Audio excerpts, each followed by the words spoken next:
Hello everyone, welcome back to my YouTube channel. So today I'm going to discuss about array in Java. So array is very important data structure in Java, not only in Java, in other languages as well. So before we are going to discuss about different collection types, which is very advanced topic to discuss about array list and set and queue. I think we should know about array. So because we are going to use multiple times array concept in our Selenium WebDriver automation to work with strings and uh, uh, to use 2D array while getting the data from Excel sheet, okay, in the form of rows and columns. So this is very important concept. So let's talk about it. So array is a collection of similar type of elements. Okay, so what do you mean by similar type of elements? So it's collection of similar type of data types that have a contiguous memory location, means it's in order, okay, in continuous memory location, and the variables in the array are ordered and each have an index. So if you see this diagram, so we have values here 10, 23, 34, 12, 56, like that. So the length of my array here is 8, okay, and these are the indexes. So index starts from 0 to the length of array minus 1, right? So 0 to 7 is my indexes. So here are my indexes, right? 0 1 2 3 4 5 6 7. So let's talk about array types and some advantages and disadvantages. So there are two types of array in Java. So we have single dimensional array. So we'll talk about 1D array, uh, okay, and we have multi-dimensional array. So here we'll discuss one multi-dimensional array, that is 2D array. And there are a couple of advantages, like it helps in code optimization by storing data, and we can retrieve or sort data accurately and efficiently, okay. And another advantage is we can get any data located at any index position. Like suppose I want to get data at fourth position, this value 56, so we can easily retrieve the data. And what are the disadvantages, right? So there are a couple of disadvantages, like it stores similar type of data. Means suppose you want int type, then you can store int type only. I mean, if you want int and strings together, then it won't be possible. So it stores data. If you have requirement where you need to store a similar type of data, there you can use array. And another thing is we can store only the fixed size of elements in the array, so it doesn't grow its size at runtime, okay. So we can store that fixed size of elements in an array, okay. So let's talk about 1D array. So we'll talk about declaration of an array, how to instantiate of an array. So I'll create one project for that. So let me create array demo project. So inside the src folder, let me create one package,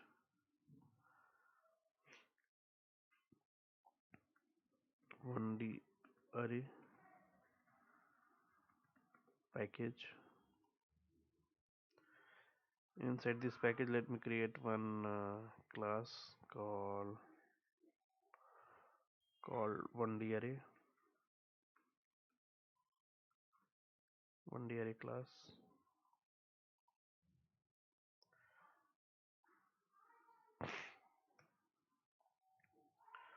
So this syntax to declare an array. So data type, array name, and square bracket. So example given here, int a. So a is my array name, okay. So int a and square bracket. So this is how you can declare your array. Declaration of an array.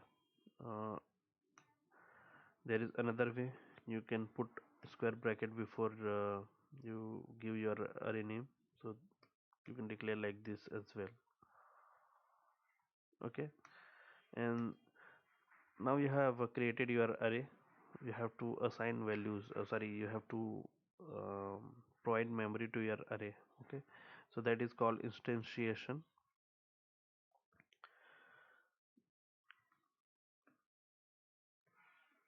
How to instantiate? So this is the syntax to instantiate: array variable name, your variable name, and new data type size. So this is the way you can provide memory to your array. So take an example: a new data type and size of your array like 5. So another thing is declaration and instantiation at one line. Okay, because this is the recommended way. We generally don't write in 2 lines. Okay, so we'll write in a single line. So this is the syntax to write in a single line. Okay, declaration and instantiation in a single line. So this is data type, array name, square bracket, and new data type like this. Okay, so this is how we can declare and instantiate in a single line. So how to do that? Take an example. This time your array is C and new keyword. Okay, and data type again, and you can assign values like 5. Length of your array is 5. Okay, so another thing is how to retrieve the data. How to retrieve the elements. So how you can retrieve? C of 0th position. Suppose you want 0th position. Oh, sorry, I have not yet. Before that, we'll give how to add elements. Okay,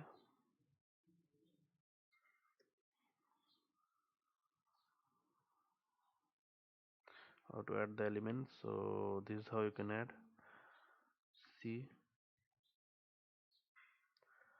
0. You can provide values 10,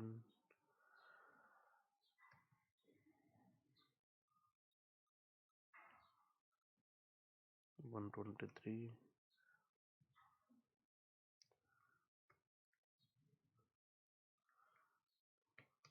Okay, and third is 34. So I have provided 4 values. So let's not provide the 4th position, the last position. Now let's try to access the how to retrieve the elements. Okay, so how to retrieve the 0th position, let's try. So let's run it. So it will give the value 10. Okay, suppose you want to print the 4th position. So how to get that, the last element? So it will give the default value because we have not assigned the value to the 4th position. So let's see, it will give 0, right? Because it will take the default values. In case of strings, it will take null. Okay, so this is how you can retrieve the elements at any position. Okay, now let's how to print your array. How to print your array. So these are very basics, what you can say, manipulation or uh, things you can retrieve from array, right? So there are so many other things like get the maximum min value and how to reverse your array and some other stuff. So we'll discuss in a separate segments that is called question and answer in Java. So we'll discuss about that in detail. So don't worry about that right now. So it's just basics of an array. Okay. So we can use for loop here to retrieve our array. Okay, to 0. I'll start from 0. Okay, int, sorry, I less than, what is your array? C is your array. Okay, and I plus plus. Now here it will print your array C of I. Okay, so we have created a for loop where initialized with 0. So it will check c dot length. This will give the length of array. Okay, let me print this so you can get that c dot length. So it should print 5.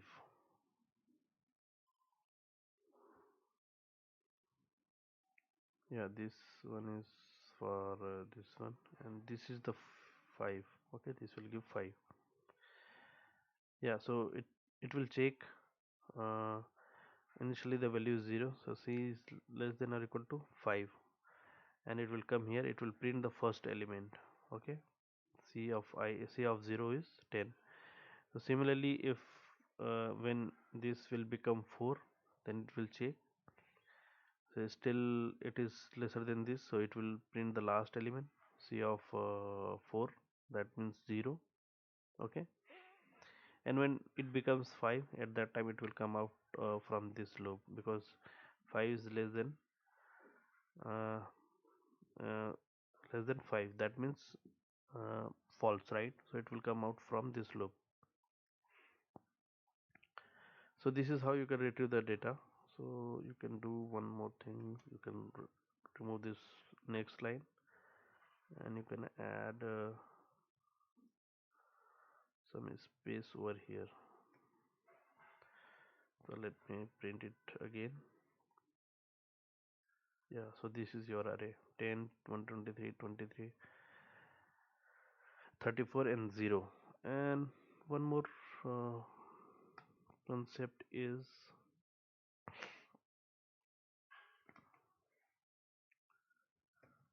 array literals.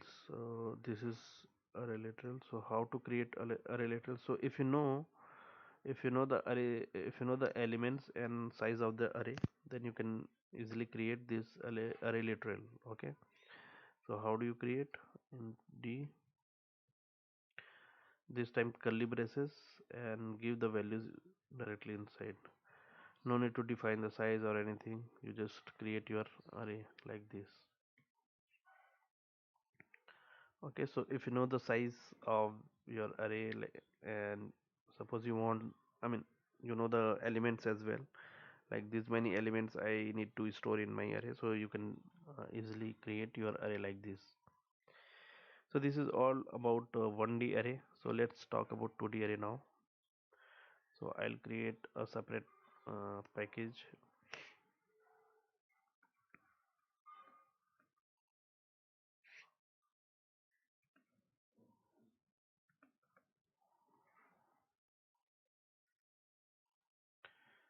Inside this, let me create a class.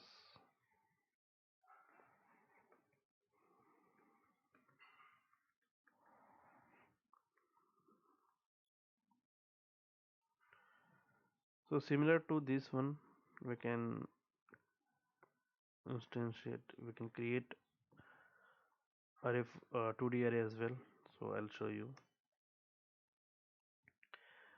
So how what do you mean by 2D array, right? So 2D array will store the values in terms of rows and columns.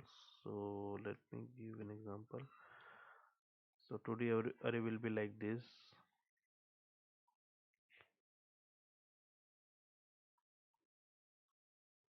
Rows and columns, right? So this is 0th position, uh, this is 0 column, 0 0 0 1, and this will be like 1 0 and 1 1. Okay, so let me explain you. So this is like 0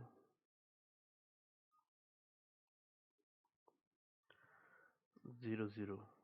Okay, 0 rows, 0 column, and this will be like 0 rows, first column, and first row, 0 column, and this will be first row, first column, like this. So it will store the values like this. So instead of one bracket, here we'll use two brackets, two square brackets. Similarly here as well, and here as well. Okay, two brackets, and here as well.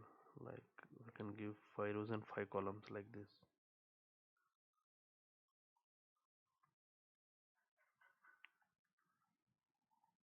Why it is giving an error?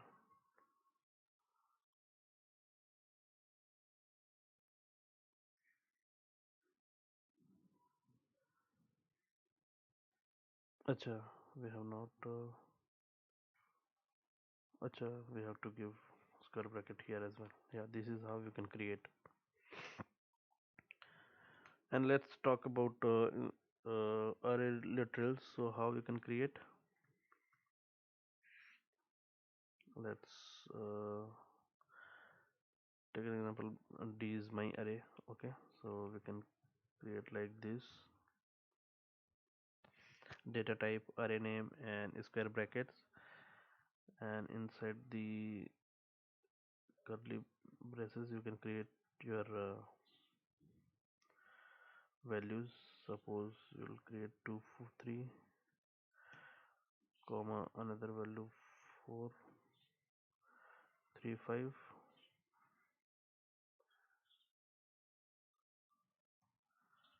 and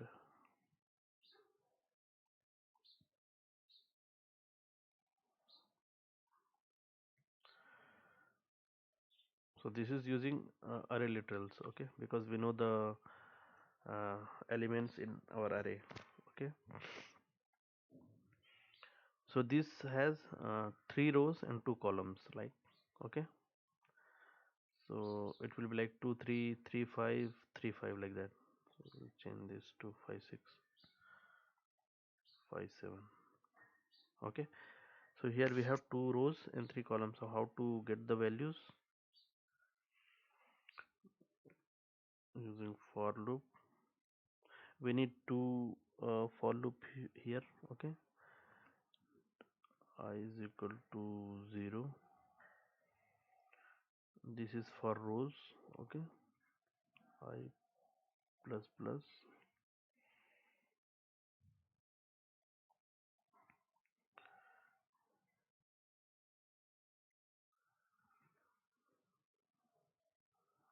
and here we'll have another for loop. uh,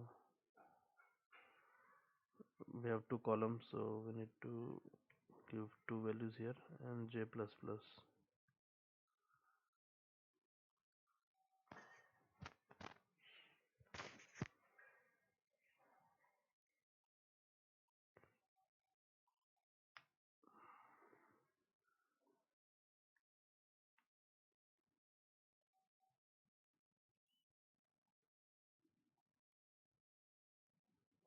For loop starts here, and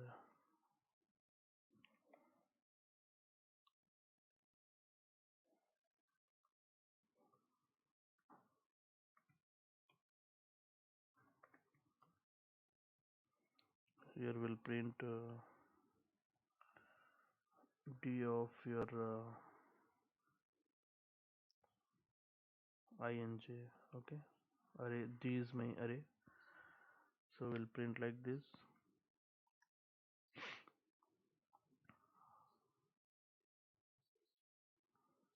So we'll give the space, and we'll remove this, and